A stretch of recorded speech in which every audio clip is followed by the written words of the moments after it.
I'm shooting this video in June, and it's kind of a rainy season over here, and I'm feeling quite cold, but for the love of students, I still have to do this.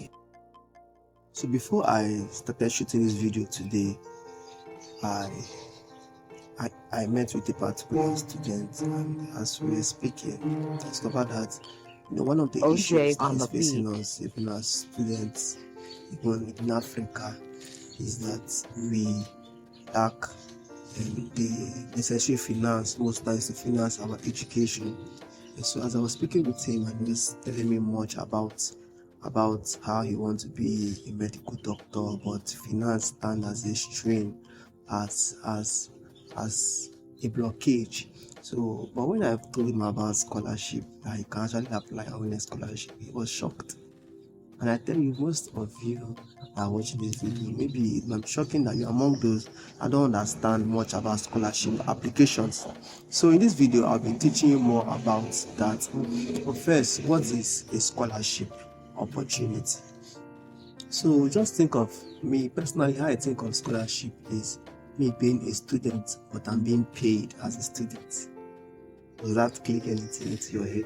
Like you're a student and you're also being paid for being a student, like you're being paid for reading your book, you're being paid for attending classes, you're being paid for doing assignments. Basically, that is what the scholarship is. So it's kind of a financial support that is given by an organization to support your academic progress. And take that as a basic definition. The kind of financial support given by an organization to support your educational progress. So there are different types of scholarship. So I'll be listing them. Basically, there are 3 types of scholarship opportunities. So you need to understand this so that you know what you are actually applying for. So there are basically 3 types. There is a full funded scholarship. What it means is that this scholarship covers everything that has to do with your expenses as a student: accommodation, tuition fees, textbook money, everything. Even if you're traveling, maybe you're in Nigeria and you're applying for a scholarship and your university is in Germany, you will be financed, even your visa cost, everything, and a fully funded scholarship. That you are on this money. A good example of the fully funded scholarship is the Commonwealth scholarship. Second is national funded scholarship. The name lies to only supports the expenses as a student. That means if not government for your accommodation and for the tuition fees, but you don't cover the not only tuition only. Tuition only scholarship. Tuition only scholarship, type of scholarship that only pays your school fees. For a session, you pay your school fees. So for every session, you pay your school fees. For example,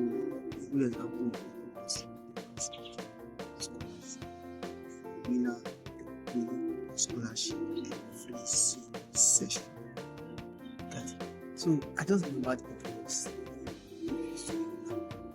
actually different types of scholarship that you can apply for. The first one is the one that the scholarship is not really boring. The only thing once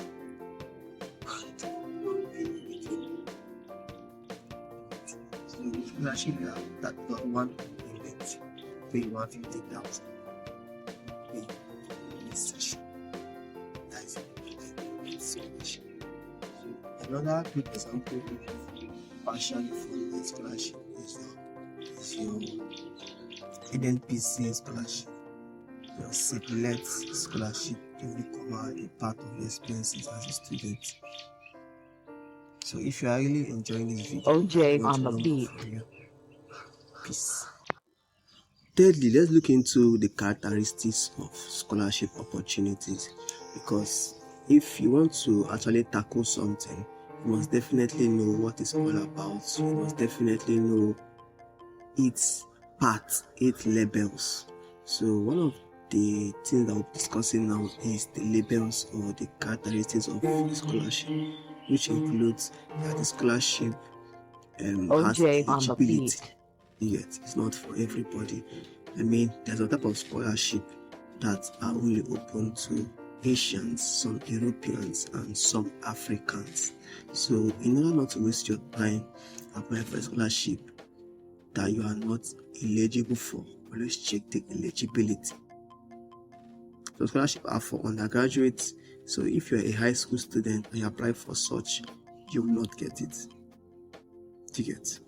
Yes. And one of the characteristics is that it has an application window, that it has a closing. And let me tell you this as a student, you don't wait for the deadline before you start preparing your application for submission. Because one thing that you need to understand about scholarship opportunities is that there are certain platforms. As in certain platforms, there are about 2,000 students that are applying for a particular scholarship. And let me tell you the truth, you must learn to win the competition and not just be among the competitors. There are several things that I wish to discuss with you, but I just wanted to make this video short, concise, and have the general knowledge. But specific knowledge is, I'll tell you more about how you can get it from me. So, I'm shooting this video in June, and it's kind of a rainy season over here. And I'm feeling quite cold, but for the love of students, I still have to do this. Sorry, where did we actually stop? Okay, we stopped that scholarship as a sorting platform. Let's look into that. What does it mean that scholarship is a sorting platform? When you hear the word sorting, just think of when you are trying to select beans. Why did I make me think about that? Because of those plenty beans they have, it is likened to the number of people that applies for a particular scholarship. You can have, for example, the Wells Mountain Initiative. It is a partially funded scholarship that has over most times OJ on the 2,000 beat. applications. So scholarship itself is a sorting platform.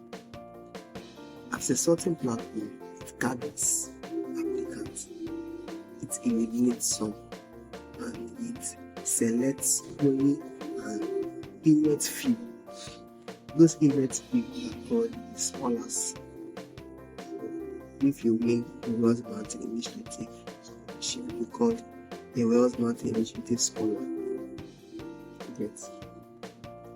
So, as a sorting platform, you don't need to think like every other. You need to think of how to beat competition, not to be those that toast away. So therefore, you need to apply for scholarship strategic. Like first, making a research. This thing I want to apply for, is it